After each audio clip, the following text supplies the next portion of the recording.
they both claim that turning FedNor into an agency is simply a make-work project that also just adds another layer of bureaucracy. It doesn't really add to the program itself in terms of job creation.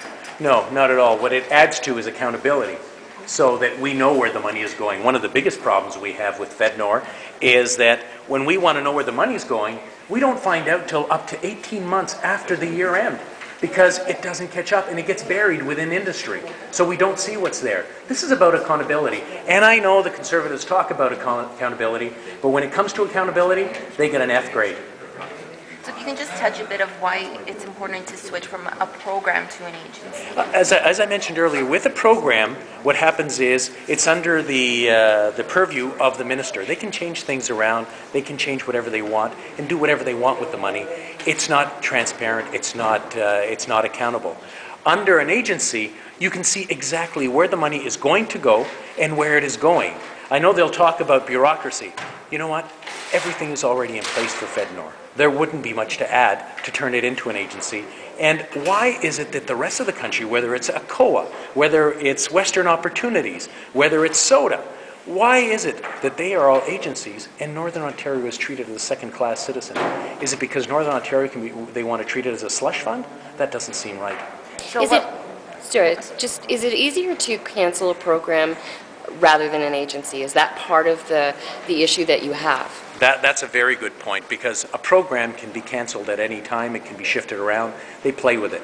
An agency, in order to cancel it or change the mandate, what ends up happening is it has to come back to Parliament.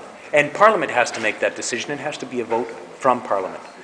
That's a key part of why we want to see it as an agency.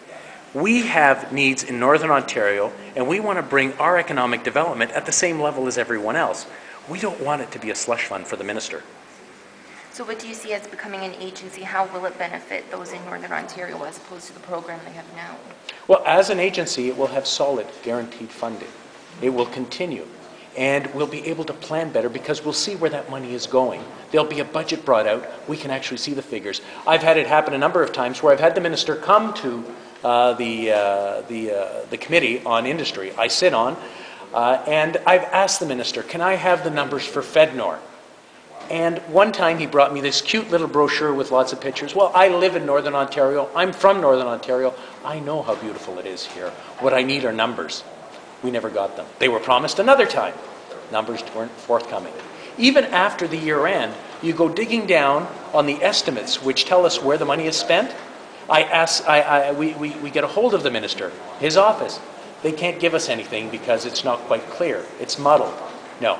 In Northern Ontario, like in other areas where they have economic development agencies, we want clarity, we deserve clarity, and we deserve to know where the money is going and where it was put.